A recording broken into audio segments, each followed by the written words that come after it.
May be confused by this and maybe not exactly here, but also. Well, could you? Like- Yeah.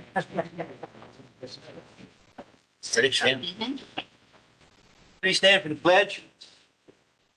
I pledge allegiance to the flag of the United States and to the republic for which it stands, one nation, under God, indivisible, with liberty and justice for all. Thank you.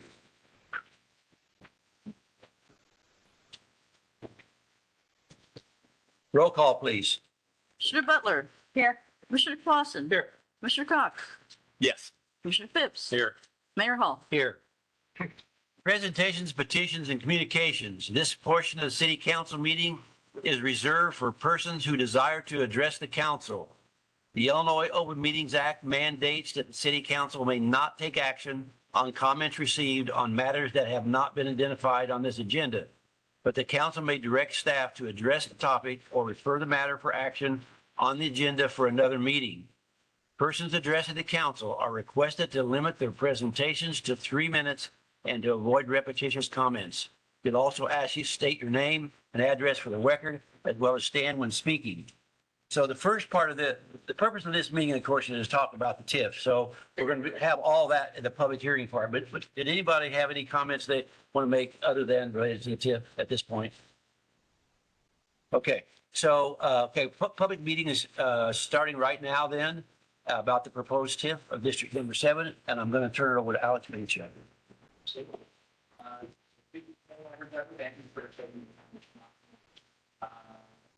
Yeah, so essentially we're going to be talking about president. And before we dig into that, I want to clarify the points that come up in these conversations so that everybody understands what this is not. First off, TIF is actually not a new tax. The shooting located in the district is not being based on the property. Property tax rates were set by the taxing bodies, but school district county others. However, it is really about the assessed value that the city is returning. And so the TIF simply allows the city to, after the income created by redevelopment of a property, and then we can reinvest that back into the same area for infrastructure development. Second, there are no development projects. This hearing is informational only, and is part of the process that is required by state law to have this held before the city council before they're able to consider establishing this. So no votes being had. It's strictly information. Third, I did want to address some questions that several questions. There are currently zero, no, not at all, no proposals for the subsidized housing developments, state or federal governments that are tied to this district. The purpose of this proposed district is primarily to create a financing tool that helps with infrastructure needed for new residential living, single family subdivisions, address the aging infrastructure in areas that groups, to assist with redevelopment of long-standing property. TIF funds are typically used for roads, water, sewage, drainage, and site prep. And those are usually the largest areas we need housing development. Future development throughout this, it still needs to comply with our zoning and rules like that. No projects are being completed. And the broader reason why we're exploring this is about housing stopping, right? We do housing projects that they look at. According to those recent stats, data, it's about 32.2% of our housing stock. The largest segment of our housing has been created before 1939. And you only have about you only have about 2% of our housing stock has been built. That's it. Right? We are not having these houses. That's the next. So it's not something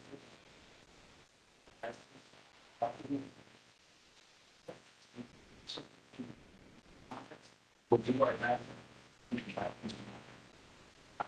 So with that, I really got to back into this, essentially, the map. It's on the last page of this document. So you can, if you wouldn't mind being out of it. Thank you. So this is the proposed district element. And as you can see, there's a lot of problems. You look at the bottom of it, if you want to go back just a little, that's 32 acres, city and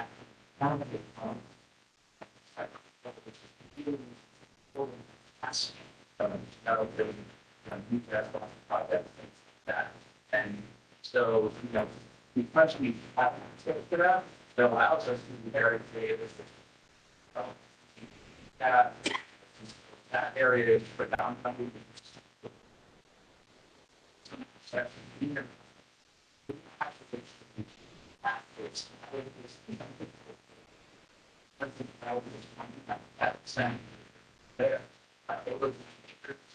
I'll direct it on.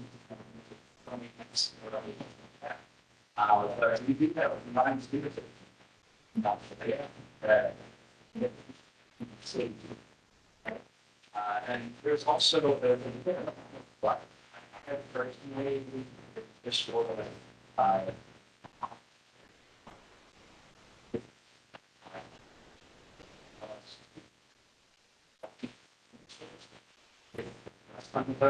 other communities. There's some area in particular.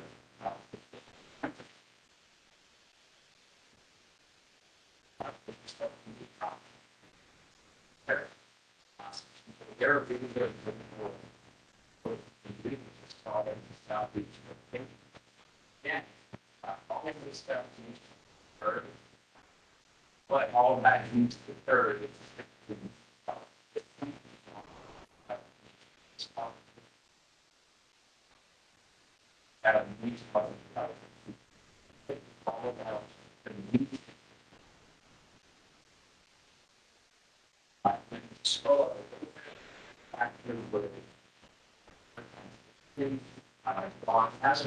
It's still incredibly excited.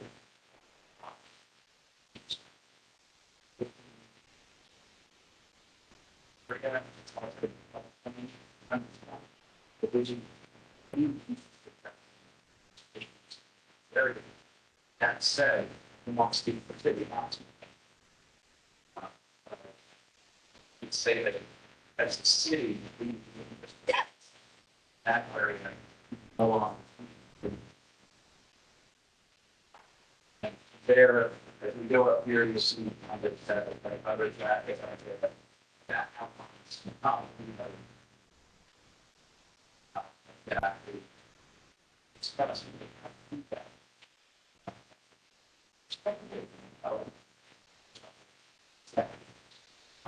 again, already there. We also added the survey.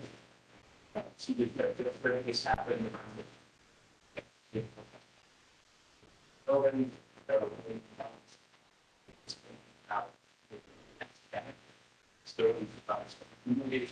was pretty good.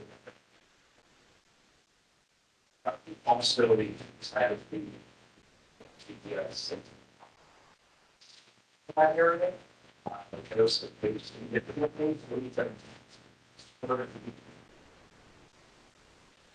Still thousand, but that needs a problem.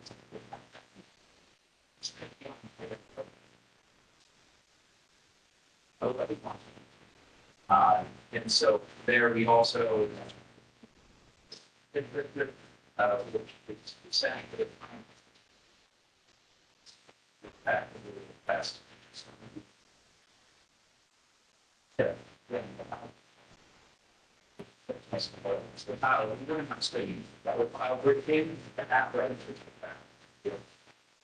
So this is exactly right. The red area up there, the purple area, revenues and TIF special allocation fund. That is that we're taking up here. blue area, which it gets created. The green area is where somebody starts to develop. And then all of the extra lots of develop on the top is. And that extra goes into this housing.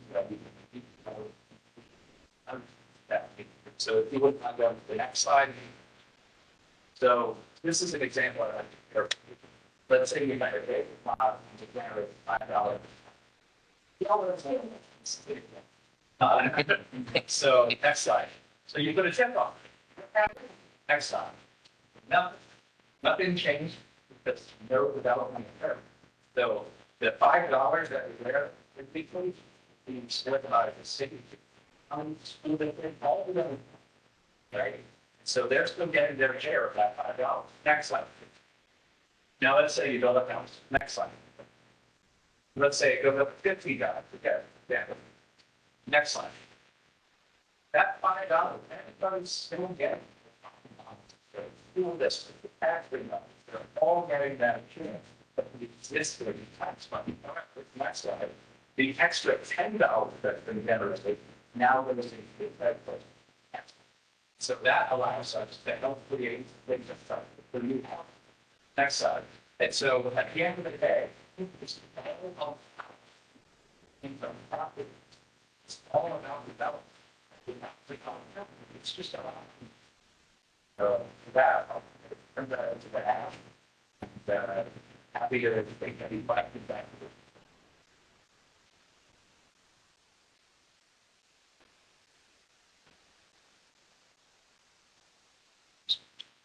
Yep. Yeah. Okay. All right. Thanks for having me back.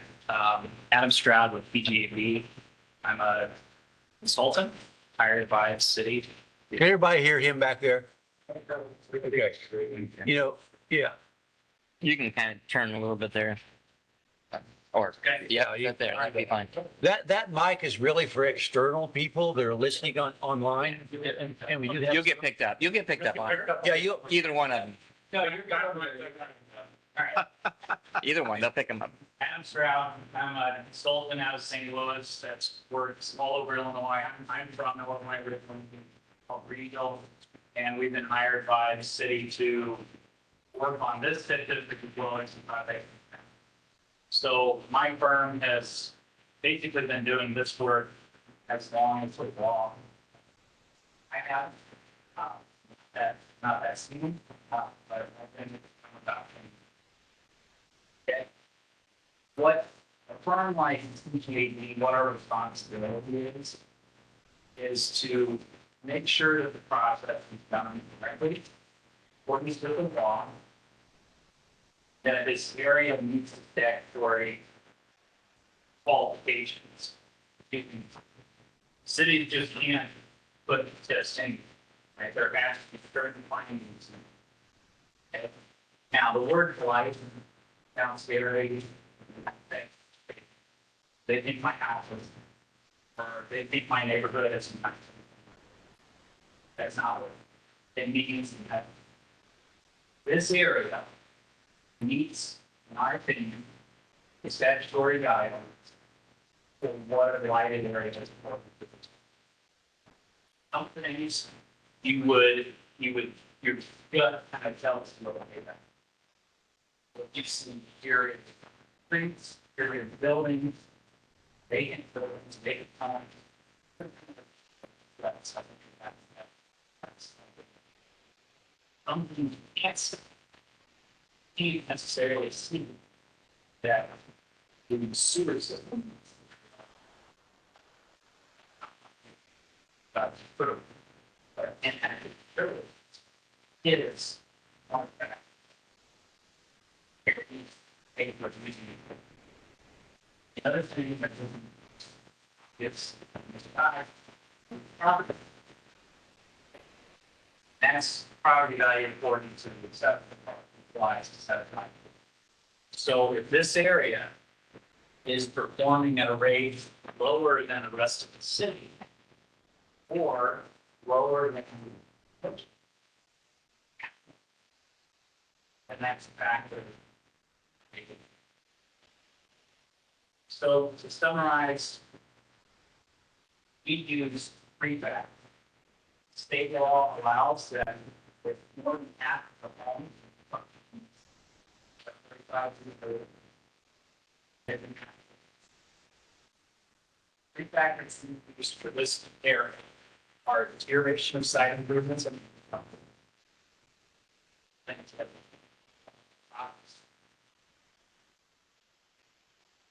added utilities. Now, for me, yes, I'm not an expert on what the city and public works, but I'm understanding that it's very, but now, all right, there are improvements.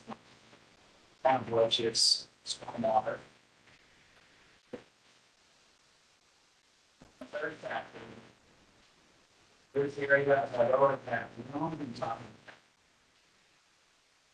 about that, I'm questions. And it has lag.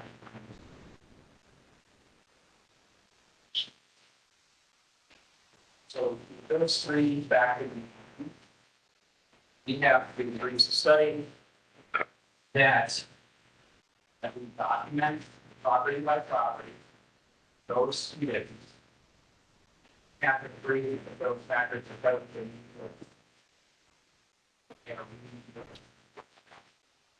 So it's not a case that there's one property out of 100 that is made in staggered. That would not be reasonable. So we need legal effective. We need a factor is working a while. This latest plan has been conducted.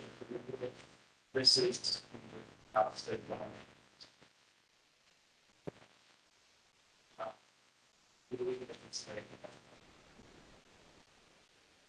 So there's lots of questions, many of which Alex already a lot of questions.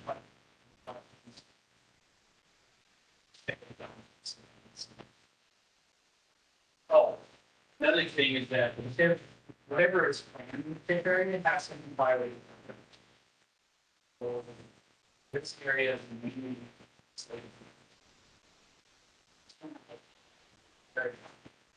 So, as Alex said earlier, the little bit of activity, but the bringing that here does not happen. So, commend the city for looking to use this tool to actually.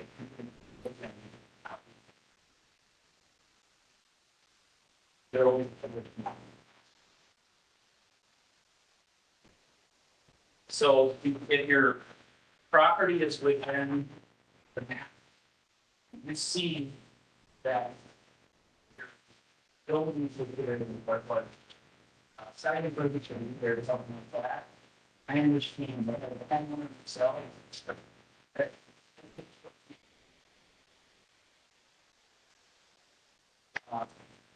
We have people who go out and do the quick work and they understand that.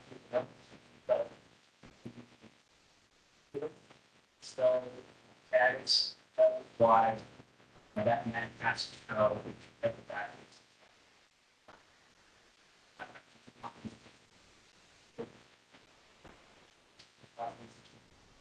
That's something that we have to do legally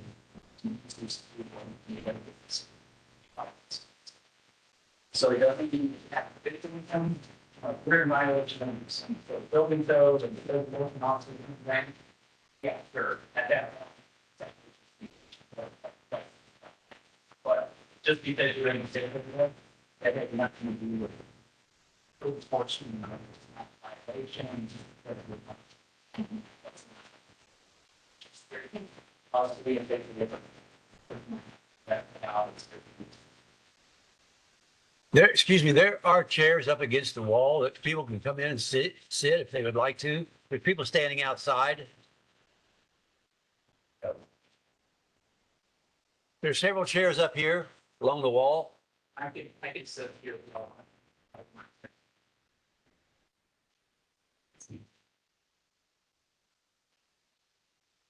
So the final point, final points I want to make. Sure. Yeah.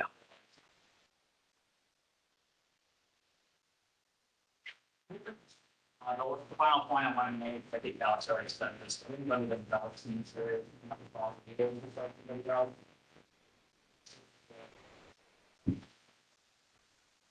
Go, so that.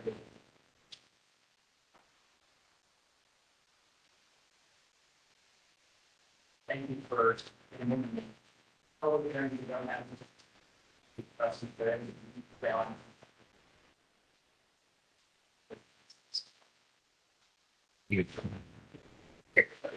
Any questions for him offhand?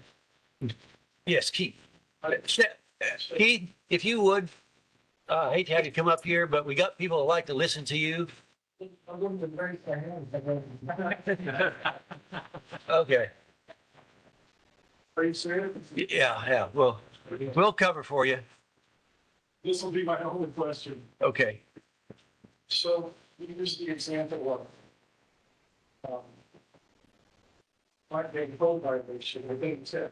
Within the TIF district, you might have a healthy police code violation. So that doesn't have to be different. That's not part of it. That just do the problem. But if the TIF's in place, you might be conservating to help you. It's not right. yes, it depends on what program the city develops for us. Yes. Just- Correct. Okay, something. Thank you. You know. Anybody else have any questions? Now, we're gonna, ready to go around and get everybody else up here. Yeah. Who wants to speak? Let's start. Go ahead. You're not bashful, I know that. Name, address, speak loudly. Can everyone hear me? You're That's most of the fine, people, so. you can spin around on this side and talk sort of that mic. Get close to you. There you go. Better? Yeah, there you go. And this kind of, Okay. So I'm Elizabeth Daniel. I am the Matson and Ocean Housing Chair. I live at 3016 Oak Avenue. And I've been the Matson and Ocean Housing Chair for 8 years now. And the Matson and Ocean was created as a community planning process to help create and revitalize. Right? We all love Matson. We're all residents of Matson. We care about what happens. We care if housing is we care about addressing the of Matson. And so we're this group of community stakeholders comprised of residents, developers, realtors, city officials, nonprofits, landlords, businesses, taxpayers, and the Matson Chamber of Commerce. And we have some of our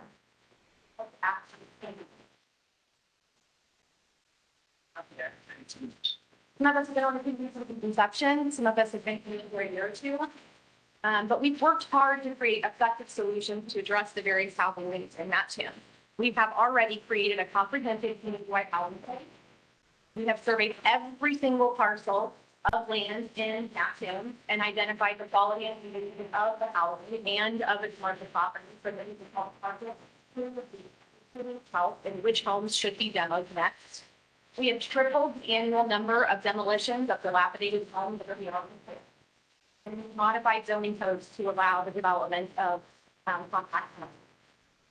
We recently joined the Illinois, Central Illinois Land Bank to help develop homeowners in development.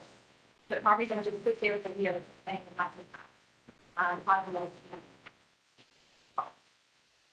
other results that are longest housing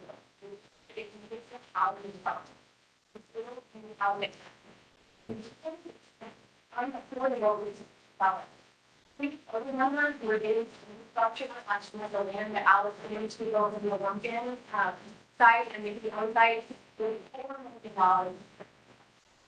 Quite certain that the city doesn't have $4 million in your budget to market analysts and ask them, what are all the ways that we can create high-end, market rates, not affordable housing in Mattoon? And they came back and said there are no grants available for this type of development. Only for affordable housing are no grants available. So the only thing you can do is layer tax abatement and the creation of TIFs to address these issues.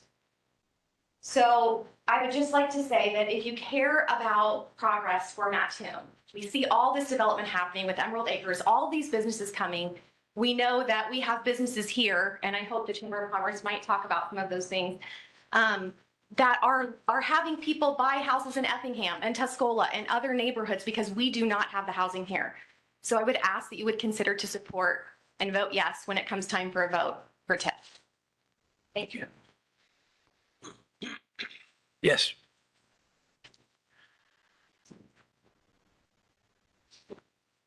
As short as Melissa?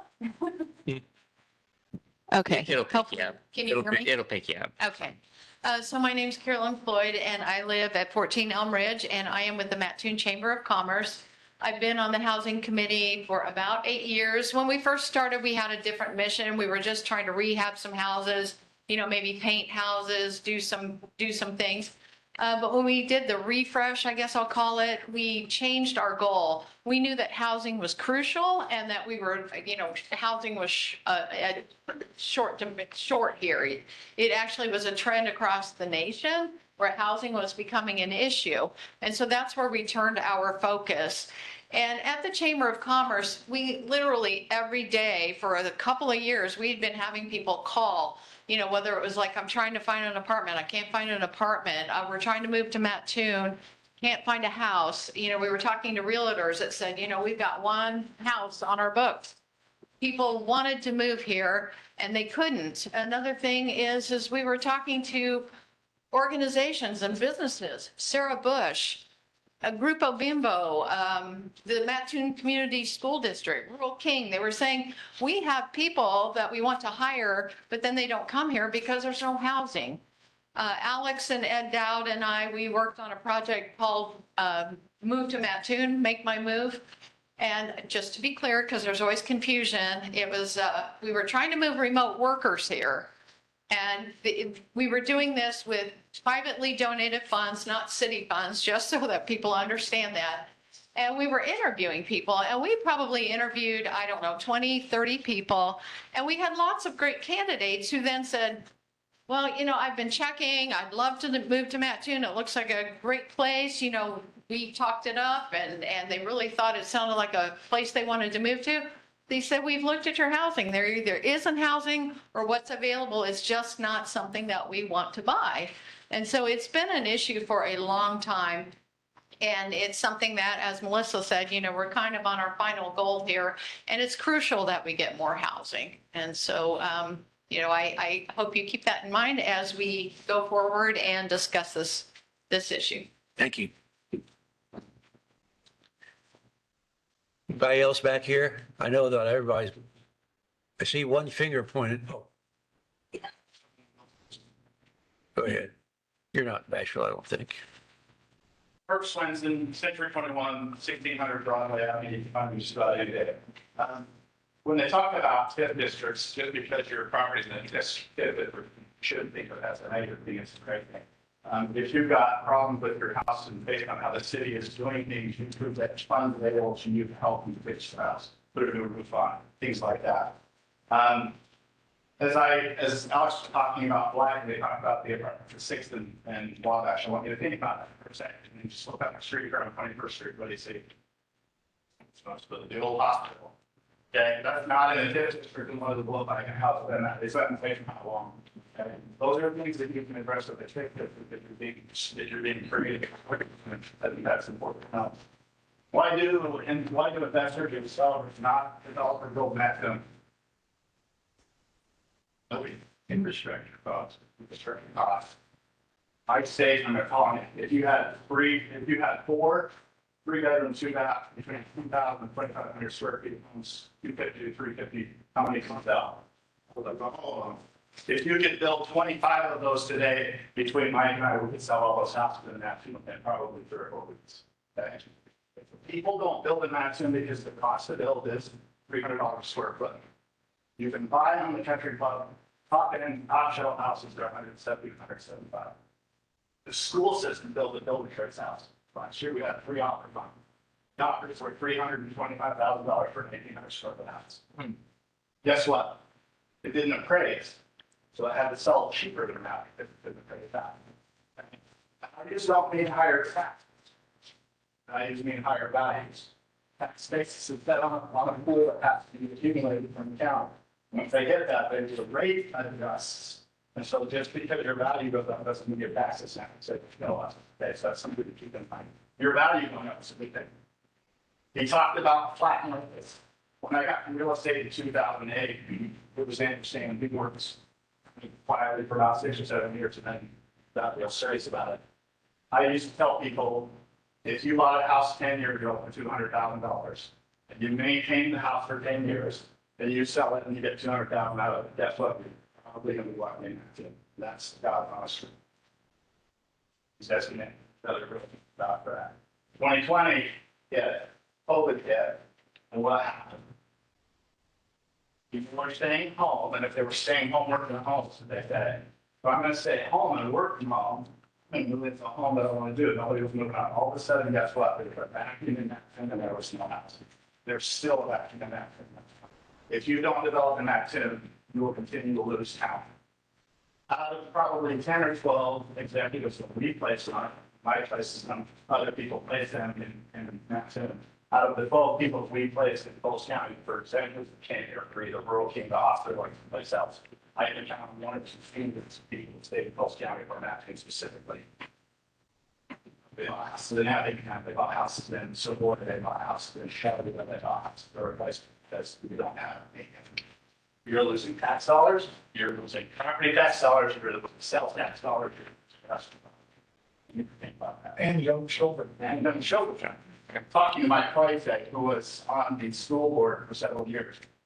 He told me today, and I didn't know this, that the population in the grade school when they built those 16 years ago, was higher than it is today. With lots of students, with lots of kids today. TIF districts are not bad. They don't increase your taxes. It's a good thing. Resort to years. The developer that builds today is going to lose about $50,000 on a block of a house. So if anybody wants to contribute to that, I'm happy to help. Thank you for your time. Thank you. Yes.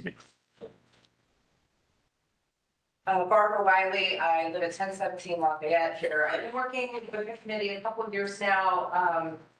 I got interested in the committee. I started coming to meetings because seniors were my thing. I found a whole growing up life and advocate working with seniors. And senior housing to me is a problem. I think we have apartments, I think we have low income, I think we have all of that. But we don't have for those seniors, those average seniors who go, you know what, my washer's in the basement, my bedroom's on the second floor, and I can't do that anymore. I need something on the floor. We don't have that, so that's why I came. I'm standing here in front of you, not intentionally now, but to kind of speak off of what he was saying. So I'm coming here as a mom. I'm coming here as a mom with 2 kids that are on the cusp of adulthood. I can see grandchildren in my future. Because they're not going to be mine. And I'm excited about that. And if we don't change the infrastructure, if we don't change the housing opportunities in our community, I either get to move somewhere else to see them, or I don't get to hold my grandbabies very often. And that's why I think the TIF district is important, because that TIF district is going to get all the homes in line to build people up, to allow people to stay, to move people through their career, and to make them want to be in this community and to shop at those stores and to eat at those restaurants and to be my lunches and pop. Thank you. Anybody else like to come up, speak? Yes.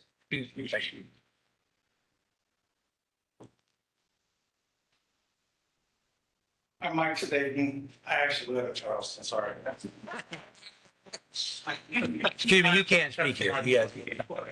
Couple of questions for the city. Do you know how many lots that you can, I mean, is there a projection on how many lots in this area that you can develop? Would be, I mean, by the time you cut out roads? things Yeah, like the that? lumpkin, I mean, they had actually several designs, which was anywhere from, 48 to maybe 70, 75 lots at one time. And that'd be very similar down on Old State Road as well, maybe even a few more, maybe 80 down there. Okay. Because it can be small lots. For that question, there was an engineering study done 20 years ago that has several plats already done with all the infrastructure design work done.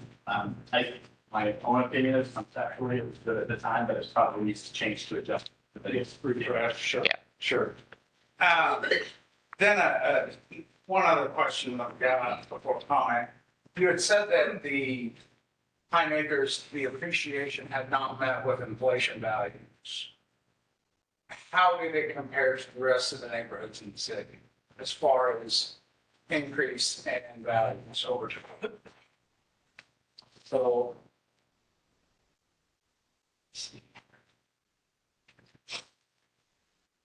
So it has, so the way the law is written, you look at the entire TIF and you look at the EAV for the entire thing. So you basically look at the whole place as. Sure. It never declined in value. There's a couple of years where it's pretty lean, but never declined in value. And what I mean by the rest of the city is just the whole city's EAV minus this area. That's the rest of the city. It increased less than the rest of the city for 4 out of the last 5 years. And inflation, and less than inflation for 4 out of the last 5 years. The reason we don't look at it longer is just that's not required by law, but the law is if you can answer that question, yes, for 3 out of the last 5 years, you get to use the factor. In this case, it happens to be. Do you know what that percentage difference was between that and the rest of the city? Yes. So it varies by year. 2024 was a big jump for the entire city and the area. The jump in 2024 was the largest, maybe in the last few decades. That was 11.5%, but the city was 13.2%. And then the lowest was from 2019 to 2020. There was less than a 1% growth in this area and roughly a 5% growth throughout the city. But that table is in the plan. I'm happy to put it there. No, that's fine. Then one other, really more of a statement and build from property taxes. Quite honestly, if you look at the development between Manhattan and Charleston, as far as housing, that's where it's being developed. Why? And no offense, guys, but you're outside the city limits. And it's about a 2.5% swing in property taxes inside the city limits house. So in order to get that development inside city limits, so the people are having to pay a higher property tax. And that's something to consider from a long-term standpoint. It's the lower values are with inside city limits. And I think function of, in my opinion, much to do with property taxes. Yes, development fees for doing roads, you don't have tiles, building inspector coming out, you know, making sure you're developing one way or another. But if you look at March 1st, Sugar Creek, Third Subdivision, the different ones that count. There's a reason for that, and it's something that, it's not to say that the TIF shouldn't be in place, it's to say that that's something long-term that we need to look at and address. Because as I look at this, you know, when we talk about 10%, 15% appreciation, whatever the case may be, each year, well, if we go through a period of growth like we have, it's going to flatline revenue. So for all fine gentlemen, Manhattan's finest, the firefighters, all of those people, that revenue won't be allocated from those new housing and construction because the city funds. And, you know, that impact, I mean, again, this isn't a position that I'm stating, it's more of a, I'm curious, it's more of that information and the effect and implication of that. You know, 50 houses at $200,000 a piece, $6,000 property taxes roughly inside the city. And you can do that about $3 million a year. So what that is going to cost at $4 million for infrastructure just behind Pine Acres, I mean, that's a 10-year payoff just for the infrastructure. So I don't know, just a couple ideas, but I appreciate you answering about the lot. Anybody else want to speak? Yes, come up here. I'm Dean Willeret, and I'm gonna wear a couple of hats, tonight, but my address is 1713 Broadmoor. I do live in the city. And, first off, I'd like to say I'm president of the Coles County Landlord Association. And our board looked at this proposal and studied it and voted that we are in favor of this TIF, that it will put money available to improve properties, whether it's rental properties or individual single family owner. And so we're in favor of that. And I'm going to put on my other hat as a developer and property owner, Willeret Limited Partnership, Willeret Self-Storage and Rental Property. We have all kinds of rentals, from commercial warehouse to apartments to the self-storage. And we watch what's going on in the city, and we need the housing development badly, okay? And we've all talked to friends in business in the area that are growing, and they can't bring people into Mattoon because they can't get the housing they desire. And we have to fix that problem. I won't benefit from this. I have no properties in this area, but we need those development dollars, and we need to grow within the city, not outside the city, as Mike talked about. And the way you're going to have to do it is a program like this, where you can help developers new subdivisions to encourage that growth within the city. Because if we're not doing it, then they're going to go somewhere where it's cheaper and easier. Okay? And I'll tell you, I've got my little voting sticker on today. I'll be watching. I asked every one of the commissioners to make sure you vote yes on this, because this is critically important for housing development in Mattoon. I'll be watching.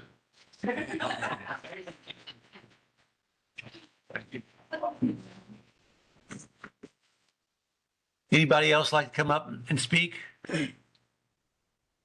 I'll make a couple of, I'm not going to cut anybody off, but one of the things, we've been talking a lot about property taxes and the value of bringing people to the city for property taxes, but we don't want to forget about sales taxes. We don't want to forget about motor fuels taxes. We don't want to forget about income taxes that come through the state of Illinois because they live in our city. All of those increase. It's not just the property taxes. So there are sources of income just for bringing people here in addition to the property taxes. Mayor, if I can add to that, what the mayor's saying, that's a per capita reimbursement to a city.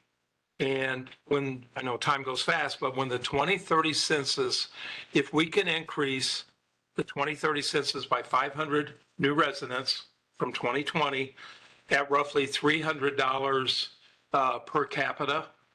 So if we can, 500 people increase, 2030 census of 300, that's $150,000 as a new stream of revenue from the state of Illinois, which will go to the city of Mattoon to be used with our local budget. So to me, that's a big part of this, is to jump and increase the census of our town. And we do that by several things, including housing. By the way, he talks about 500 people. That's not 500 homes. That's like 500, yeah. That's about 200 homes, because a typical home has 2.5 people in them. So it's not like we're building 500 homes to get to those levels. Okay. What else does anybody have? Again, yes. Did you raise your hand over there? No, that was you. Yeah. Would you again? My name's Gary Beaver. I live at 36 Elbridge. Could you please come? Stay here. Okay. I'm still that. Yeah. Yeah. Shame. Plus, you see those policemen back there? They're armed. So get up here and. My name's Gary Beaver. I live at 36 Elbridge. I grew up on Wabash, which is in the old Cambridge Town Historic District. I moved back here during 2018. I was a remote worker. I was one of your first people that, when I came home to help take care of my parents. So then COVID happened, blah, blah, blah. So what I've learned over the years, just being an observer of human nature and problems and opportunities, with every crisis is the opportunity to create change, or to accelerate change. When I see a crisis like this, I'm just going to assume that you're going to pass this TIF thing. So what happens next? Where's this is there going to be a discussion of creating public and private partnerships, specifically around land development, partnering with developers to create innovative solutions, just like doing the same thing over and over again, but using a company like Tesla and Boxable, we can scale and install 400 units in like months. I've had conversations with them out in Las Vegas about how the obstacle here is the regulatory environment in Springfield. Tesla and Boxable have approved, have cleared that hurdle with Indiana and Iowa.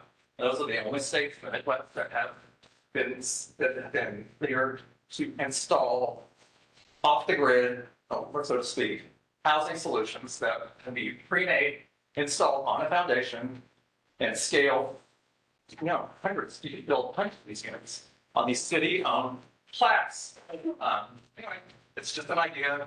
There's with every problem, there's an opportunity. So just think beyond what we've always done in the past. Think about how can we make it even better. So anyway, that's all I got to say.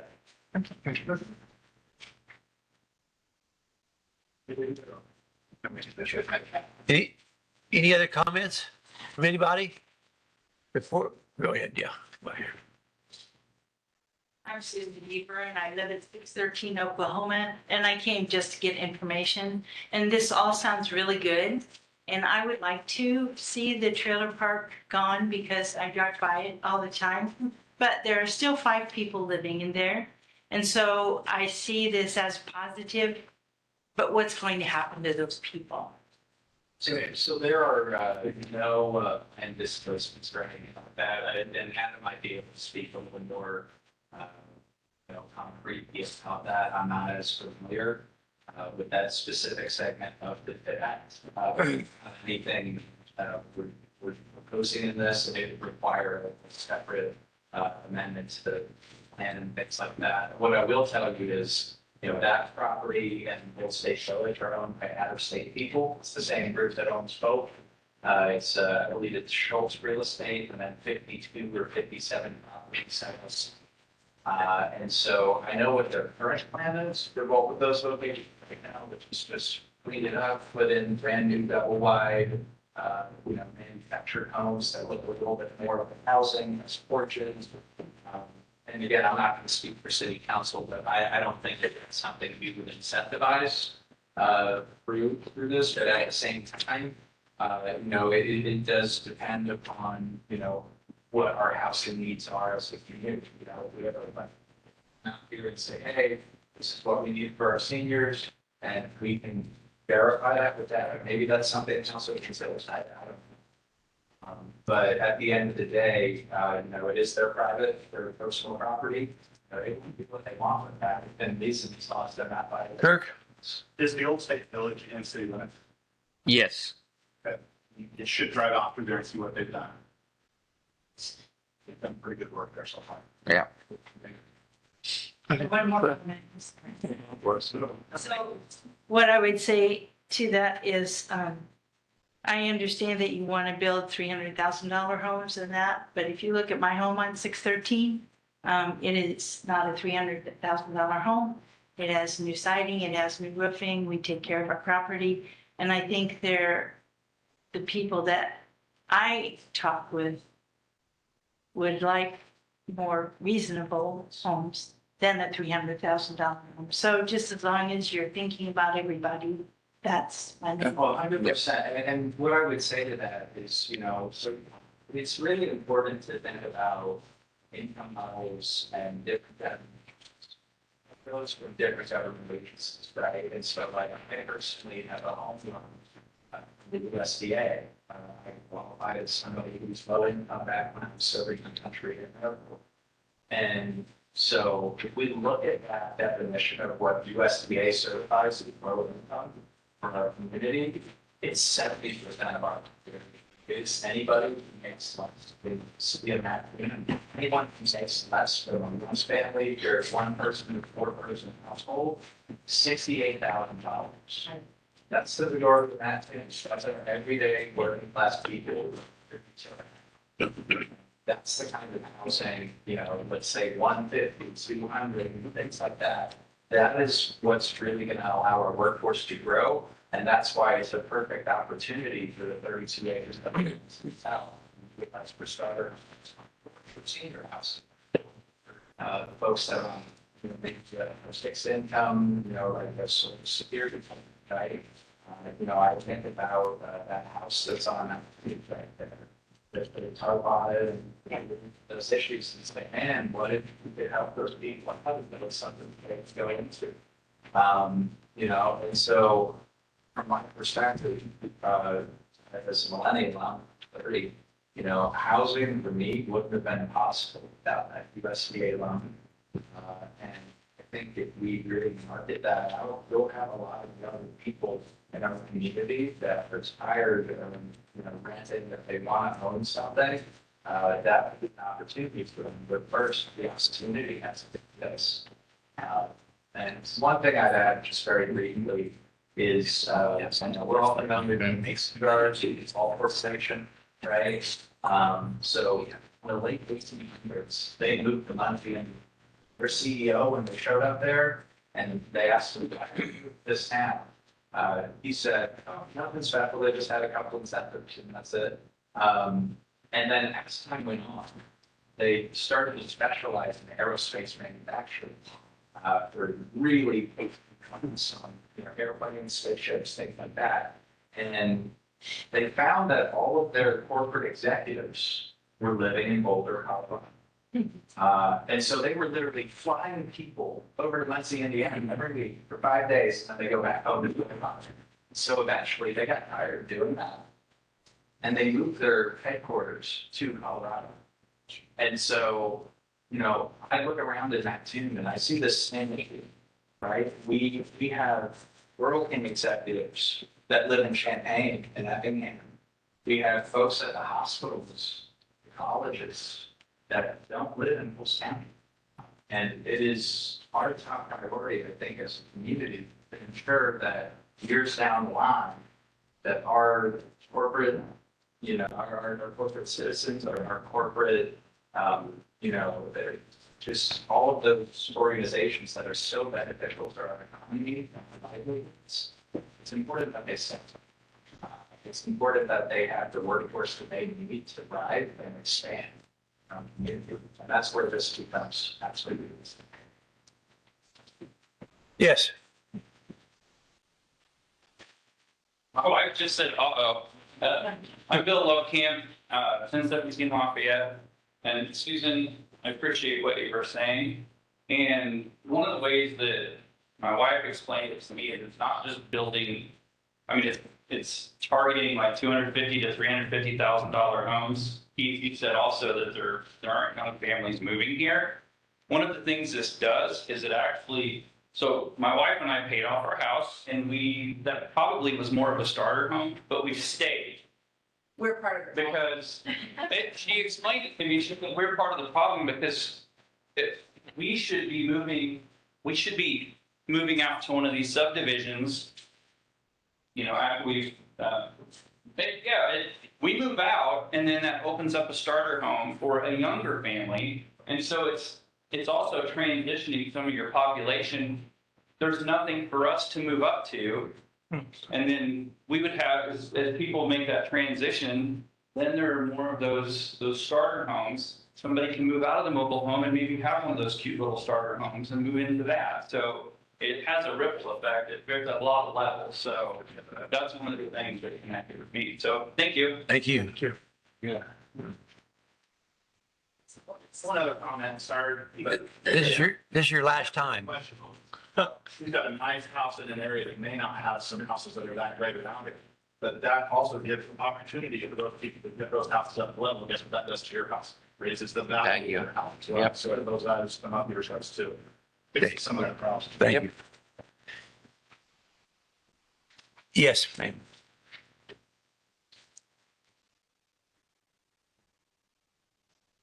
I'm Kim Carter. I'm the principal of the Adult Life Academy on Lakeland. And I was wondering if there is a process for petitioning for another part of the city to be evaluated to meet the TIF requirements? And if it does meet, is there a limit on how much of the city can be in a TIF region? It's sort of a TIF question, I think. Yeah. So like any organization, individual developer, I would bring that proposed area with your ideas to Alex. I think that's where the process starts. Yeah. And Alex picks up the phone and he says, Adam, is this crazy? Or, can we do this? And I'll answer him honestly, based on our experience. My contact. To the answer, How much? can you put too much of your town in TIF districts? The answer is yes, you can. It really depends on how much value is in the TIP versus how much value is outside of the TIP. And I'll be super short with this answer because we're not even talking about Mattoon anymore because I don't think Mattoon is overusing the tool. They're being aggressive with the tool and business districts. And I think it will pay off in the long. There are some communities who put their entire towns in TIFs. That's crazy. That's a professional word that I'm going to use. You have a lot of growth over those 23 years. Nobody gets to tax that for all that time. And what that does is that everybody then finds some way to get the money. Well, it's going to come from it's going to come from all of you, right? New sales taxes, more property taxes. They're going to have to find some way to make up for the revenue, continue to pay pension liabilities and all of these sorts of things. This is all of the tax deductions. So Mattoon, in my opinion, is not that bad case, that worst case scenario. In my opinion, you're using it aggressively and how the tool is supposed to be used.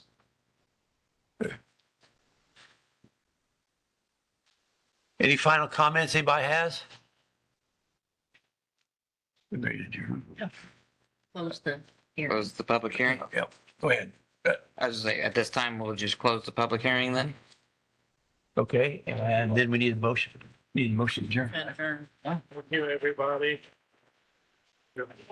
Need, I'll make that motion, man. okay.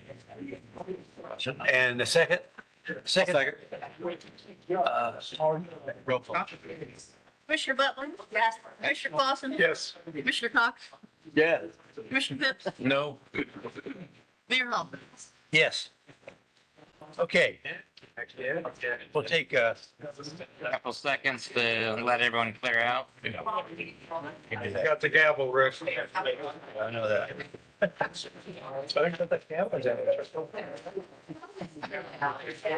So,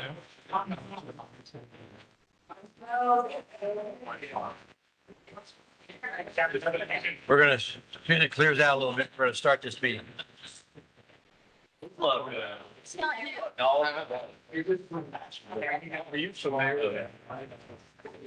No negatives, no real strong negatives.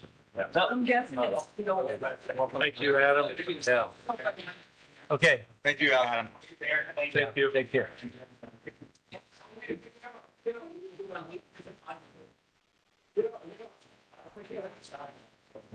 So we're gonna do it. Ready? Yep. We're gonna stand for the pledge for a regular meeting. Nice foot. Oh, thank you. Yeah. Your wife got good minutes. We're gonna start our second meeting. I pledge allegiance to the United States of America and to the republic for which it stands, one nation, under God, indivisible, with liberty and justice for all. Thank you, and roll call. Commissioner Butler? Here. Commissioner Clausen? Here. Commissioner Cox? Here. Commissioner Phipps? Here. Mayor Hall? Here. First, we have consent agenda. Items listed on the consent agenda are considered to be routine in nature and will be enacted by one motion. No separate discussion of these items will occur unless a council member requests the item to be removed from the consent agenda. If an item is removed from the consent agenda, it will be considered elsewhere on the agenda for this meeting. Prior to asking for a motion to approve the consent agenda, the mayor will ask if anyone desires to remove an item from the consent agenda for public discussion. Would anybody like to remove any items? on there. Okay. I move that the minutes of the regular meeting of March the 3rd, 2026, the bills and payroll for the first half of March 2026, and council decision request 2026-2630, 2663, ratifying the reappointment of Robert Grierson, David Scosi, and John Spitz to the Board of Fire and Police Commissioners with terms ending 4/30/28. Council decision request number 2026-2664, ratifying the reappointment of Susan O'Brien to the Fire Pension Board with a term ending 4/30/28. The council decision request number 2026-2665, ratifying the reappointment of John Hedges II as trustee for the Police Pension Board for a term ending 4/30/2028. Council decision request 2026-2666, ratifying the reappointment of Bernie DeGrier, Amanda Perdomo, and the appointment of Carolyn Cloyd to a revolving loan fund board with terms ending on April the 30th of 2028, and council decision request 2026-2667, approving the appointment of Mark Nelson to the Coles County Airport Authority with a term ending 4/30/2031. Can I have a second to that motion? Second. Mr. Cox and roll call. Commissioner Butler? Yes. Commissioner Cost? Yes. Commissioner Cox? Yes. Commissioner Fitz? Yes. Mayor Hall? Yes. Presentations, petitions, and communications. This portion of the city council meeting is reserved for persons who desire to address the council. The Illinois Open Meetings Act mandates the city council may not take action on comments received on matters that have not been identified on this agenda, but the council may direct staff to address the topic or refer the matter for action on the agenda for another meeting. Persons addressing the council are requested to limit their presentations to 3 minutes and to avoid repetitious comments. We would also ask you to state your name and address for the record as well as stand when speaking. Would anybody this session like to come forward and address anything of the council? Got somebody step up here, please.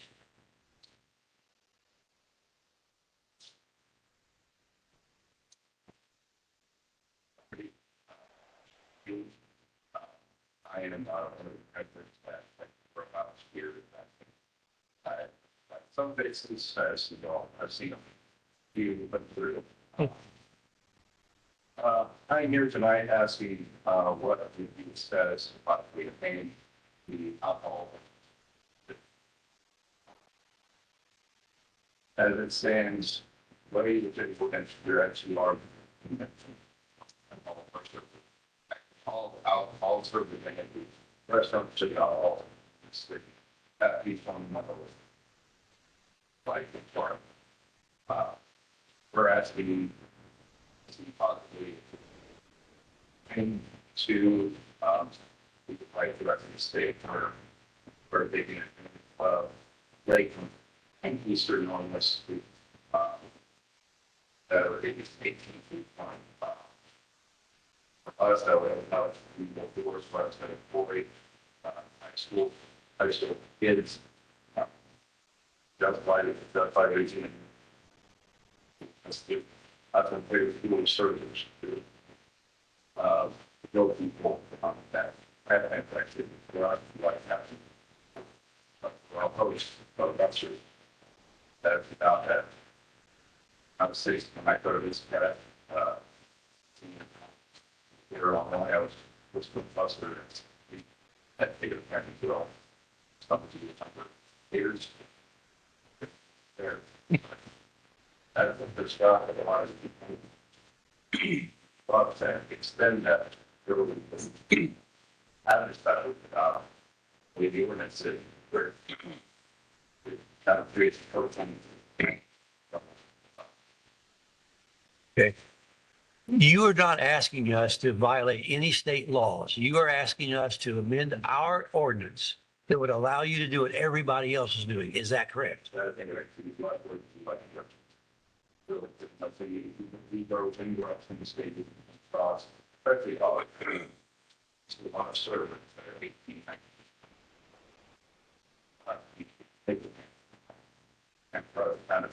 of hurts us because we do have a lot of great people that are going through.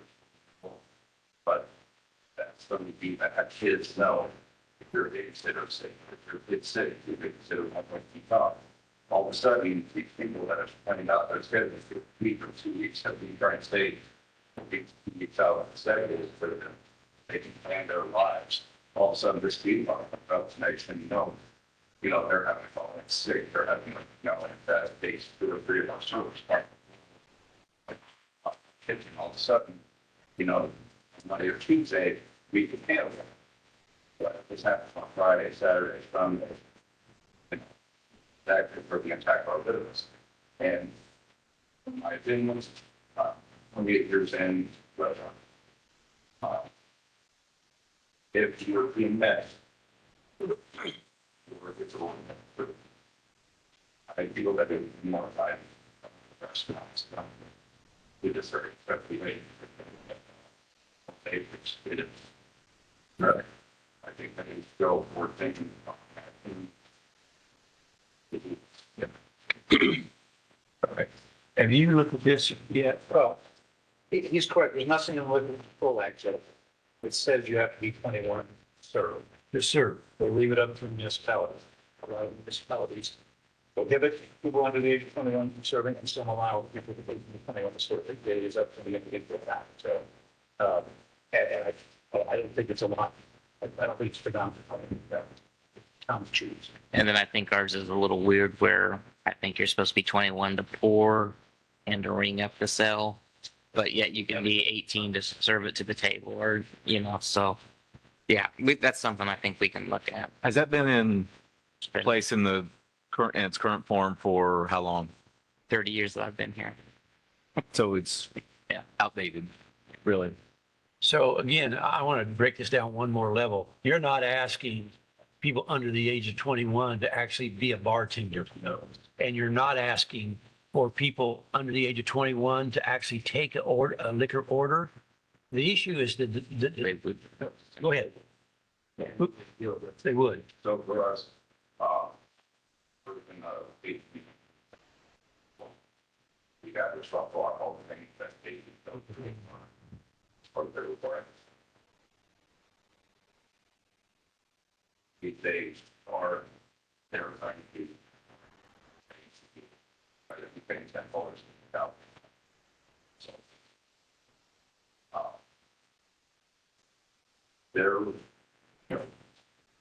we're relying on them to emphasize stuff.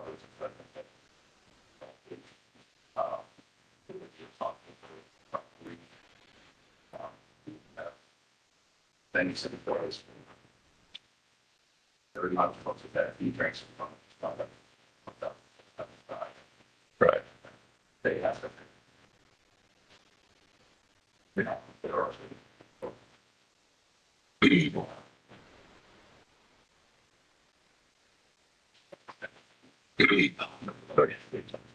Honestly, I really thought my Sorry, I thought us to hear it. that was my impression as well. I was under the understanding that serve. you have to be 21 to pour, be a bartender, That's mine. but your waiter could I think the difference could take is it an open container of alcohol or is it a closed container of alcohol? Because like at the drive-thru, you're 18 years old and they will bring you your case of beer, bring you your wine, it's not open. So that might be the like difference in what our ordinance is reading. We need to look at it closely, but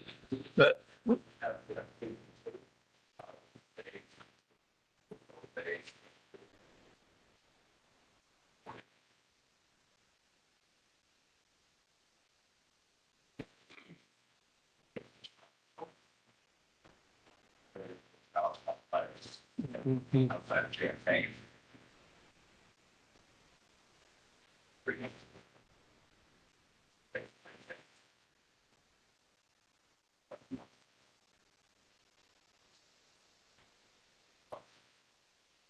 When you say ring in, just ring it up, but not pour it, but not pour it.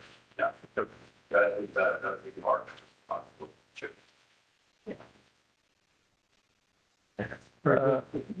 This has been going on for a long time. I really, I'm not happy the way it's progressed, and I know you're not. you're not trying to violate any laws or anything, and you've been very good about that, but it has had an impact on you having the ability to hire people. Right.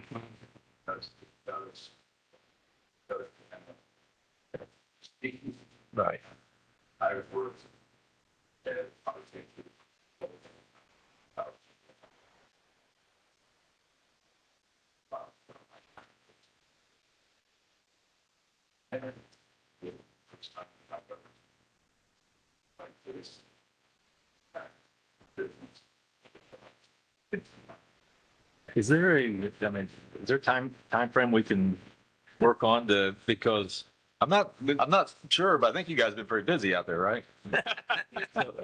Just a little. So, just a little bit? Yeah.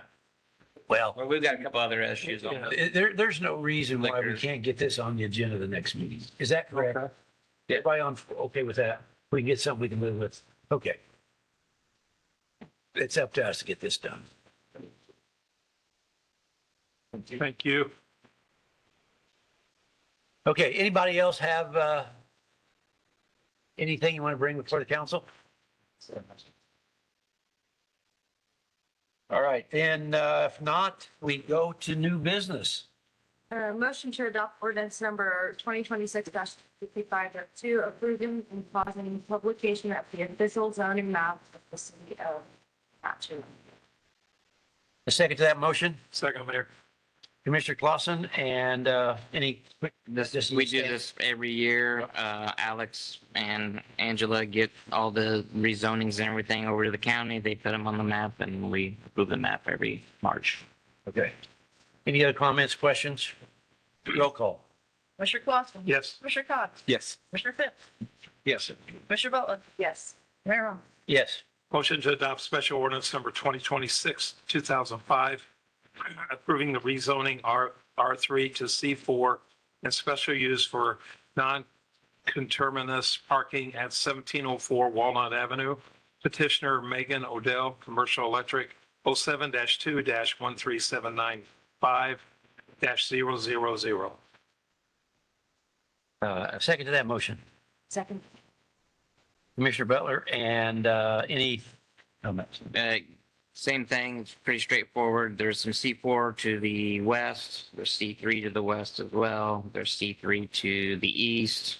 This was 3 properties along the railroad tracks, house that was torn down, they cleaned it up, commercial electric. Once they use that for kind of their handling yard, where they could put some big pipes every once in a while outside. They used to have it up on across the street. They try to keep everything they can inside, but they do want the C4 just for a little bit of outside storage when there is something large coming in for a project.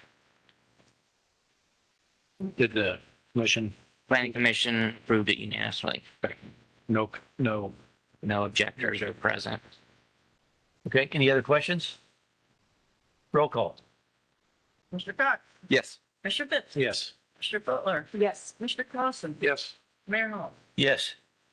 Motion to adopt special ordinance 2026-2006, approving the interest rate and terms for a $20,000 loan from the revolving loan fund to Tasha Webb to finance the RLF loan of the Little Oaks facility located at 1518 Lakeland Boulevard, Mattoon, Illinois. And a second to that motion. Second, Mayor. Commissioner Phipps, and on this one. This small business owner, they're wanting to do for kids, 3 to 8 years old that go in, they play in playhouses, build things, interact with materials. May have a little mock-up grocery store, a little building construction area, just a lot of different things inside this building. Something that you'd see like at a kids museum type stuff. So they're looking at trying to expand that, build this in Mattoon, and bring people in to add places for kids that have play dates. Okay. Any questions? Any other questions? Roll call. Commissioner Phipps. Yes. Commissioner Butler. Yes. Commissioner Clausen. Yes. Commissioner Cox. Yes. Mayor Hall. Yes. Motion to adopt special ordinance 2026-2007, ratifying a successor 3-year collective bargaining agreement with Police Benevolent and Protective Association, Unit Number 35, and authorizing the mayor to sign the agreement. And a second to that motion. Second. Commissioner Cox, and been in the middle of this, Kyle. Tell us what's. Yeah, so I mean, worked with Sam and the union, come up with a pretty good, our police department, trying to keep our employees up with other communities. So we're not losing employees to other communities. Got a pretty good fair contract. They wanted a little bit more than what, we wanted to give, but they gave back some time off and some sick time. So I think it was what I'd call a fair contract, give and take on both sides. So glad that we could get this done.